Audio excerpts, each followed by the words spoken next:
AICC ಅಧ್ಯಕ್ಷ ಆದಂತಹ ಹಿರಿಯ ಮತ್ಸೋದಿ ಹಾಗೂ ಹಿರಿಯ ರಾಜಕಾರಣಿಗಳು, ಕರ್ನಾಟಕ ರಾಜ್ಯದ ಸಿಂಹ ಗರ್ಜನೆ ಉಳ್ಳಂತ ಮಲ್ಲಿಕಾರ್ಜುನ್ ಖರ್ಗೆ ಅವ್ರಿಗೂ ನಮಸ್ಕರಿಸುತ್ತಾ, ಹಾಗೂ ಕರ್ನಾಟಕ ರಾಜ್ಯದ ಅತ್ಯಂತ ಜನಪ್ರಿಯವಾದಂತ ಕೆಪಿಸಿಸಿ ಅಧ್ಯಕ್ಷ ಹಾಗೂ ಕೆಪಿಸಿಸಿ ಅಧ್ಯಕ್ಷ ಆಗಿ ಸೇವೆ ಸಲ್ಲಿಸಿ ಈಗ ಮುಖ್ಯಮಂತ್ರಿಗಳಾದಂತ ಡಿ.ಕೆ. ಶಿವಕುಮಾರ್ ಸಾಹೇಬ್ರವರಿಗೆ, ಯಾಕೆಂದ್ರೆ ಅವರು ಚಿಕ್ಕ ವಯಸ್ಸಿನಿಂದಲೂ ಹೋರಾಟ ಮಾಡ್ಕೊಂಡು ಬಂದು ಕೊನೆ ಗಳಿಗೆಯಲ್ಲಿ ಅವ್ರಿಗೆ ಮುಖ್ಯಮಂತ್ರಿ ಸ್ಥಾನ ಸಿಕ್ಕಿರೋದು ಮೊದಲೇ ಸಿಕ್ಬೇಕಾಗಿತ್ತು ಡಿ.ಕೆ. ಶಿವಕುಮಾರ್ ಸಾಹೇಬ್ರಿಗೆ.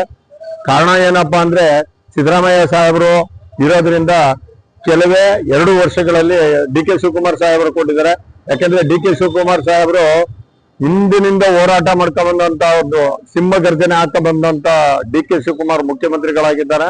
ಅದು ನಿಭಾಯಿಸ್ತಾರೆ. 2 ವರ್ಷನೂ ಸಂಪೂರ್ಣ ಚೆನ್ನಾಗಿ ನಿಭಾಯಿಸಿ ಮುಂದನೂ ಕೂಡ ಅವರು ಮುಖ್ಯಮಂತ್ರಿ ಆಗಿ ಉಳ್ಳ ಅಂತ ಕೆಲಸ ಕಾರ್ಯಗಳನ್ನ ಮಾಡ್ತಾರೆ.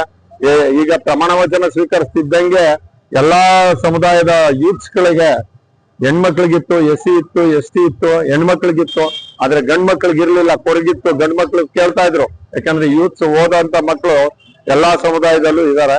ಆ ಮಕ್ಳೆಲ್ಲ ಓದ್ಬೇಕು ಅನ್ನೋ ಒಂದು ಇದಕ್ಕೆ ಬಡತನ ಅನ್ನೋದು ಡಿ.ಕೆ. ಶಿವಕುಮಾರ್ ಸಾಹೇಬ್ರಿಗೆ ಗೊತ್ತಿತ್ತು.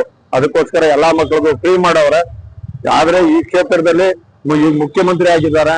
ಹಾಗೂ ನಮ್ಮ ಕರ್ನಾಟಕ ರಾಜ್ಯದ ಸಿಂಹ ಅಂದ್ರೆ ಸಿದ್ದರಾಮಯ್ಯ ಅವರು, ಈ ಭಾಗದ ಹುಲಿ, ಮೈಸೂರು ಪ್ರಾಂತ್ಯದಲ್ಲೇ ಹುಲಿಯಾಗಿ ಸಿಂಹ ಗರ್ಜನೆ ಹಾಕೊಂಬಂದಂತ ಮಾನ್ಯ ಮಾಜಿ ಮುಖ್ಯಮಂತ್ರಿಗಳು, ಅವ್ರಿಗೂ ಕೂಡ ಕೃತಜ್ಞತೆ ಸಲ್ಲಿಸುತ್ತಾ, ನಂಜನಗೂಡು ವಿಧಾನಸಭಾ ಕ್ಷೇತ್ರದ ಮೀಸಲು ವಿಧಾನಸಭಾ ಕ್ಷೇತ್ರದಲ್ಲಿ ಅತ್ಯಂತ ಜನಪ್ರಿಯ ಚಿಕ್ಕ ವಯಸ್ಸಿನಲ್ಲಿ ಶಾಸಕರಾದಂತ ದರ್ಶನ್ ಧ್ರುವನಾರಾಯಣ ಅಂದರೆ ನಮ್ಮ ಧ್ರುವನಾರಾಯಣ ಸಾಹೇಬ್ರ ಅವರ ಒಂದು ಕೊಡುಗೆ ನಂಜನಗೂಡು ವಿಧಾನಸಭಾ ಕ್ಷೇತ್ರ ಇಡೀ ಚಾಮರಾಜನಗರ ಜಿಲ್ಲೆಲೇ ಇದೆ. ಧ್ರುವನಾರಾಯಣ ಸಾಹೇಬ್ರು ಏನ್ ಕೆಲಸ ಮಾಡಿದ್ರು, ಅವರು MP ಚುನಾವಣೆಯಲ್ಲಿ ಸೋತ ಮಾರನೆಗೆ ನಂಜನಗೂಡು ನಗರಸಭಾ ಚುನಾವಣೆಗೆ ಬೆಳಿಗ್ಗೆನೆ ಬಂದು, ಬೆಳಿಗ್ಗೆ 6:30 7 ಗಂಟೆಗೆ ಬಂದಂತ ವ್ಯಕ್ತಿ, ಏಕೈಕ ವ್ಯಕ್ತಿ ಅಂದ್ರೆ ಧ್ರುವನಾರಾಯಣ ಸಾಹೇಬ್ರು. ಆದ್ರೆ ಈ ನಂಜನಗೂಡು ವಿಧಾನಸಭಾ ಕ್ಷೇತ್ರದಲ್ಲಿ ಅವರ ಆಸೆ ಸಂಪೂರ್ಣ ಇತ್ತು. ಈ ಡೆವಲಪ್ಮೆಂಟ್ ಮಾಡ್ಬೇಕು, ನಂಜನಗೂಡು ವಿಧಾನಸಭಾ ಕ್ಷೇತ್ರನ ಒಂದು ಹಿಡಿತದಲ್ಲಿ ಇಟ್ಕೋಬೇಕು ಅನ್ನೋದಿತ್ತು. ಆ ಭಗವಂತ ಅವ್ರಿಗೆ ಕರುಣೆ ತೋರಿಸ್ಲಿಲ್ಲ.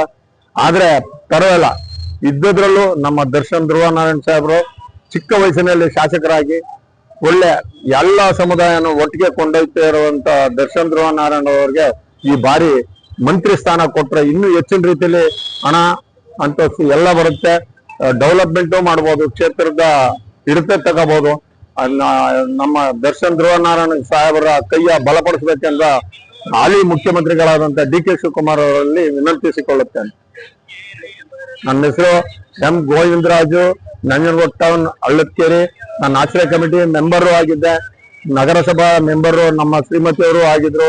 ಈಗ ಶ್ರೀಕಂಠೇಶ್ವರ ಸ್ವಾಮಿ ದೇವಸ್ಥಾನದ ಧರ್ಮದರ್ಶಿಗಳಾಗಿ ಕೂಡ ಕೆಲಸ ನಿರ್ವಹಿಸಲು ನನಗೆ ದರ್ಶನ್ ಧ್ರುವನಾರಾಯಣ ಸಾಹೇಬರು ಅವಕಾಶ ಮಾಡಿಕೊಟ್ಟಿದ್ದರಿಂದ ಅವ್ರಿಗೂ ನನ್ನ ಕೃತಜ್ಞತೆಗಳನ್ನ ಸಲ್ಲಿಸ್ತೇನೆ.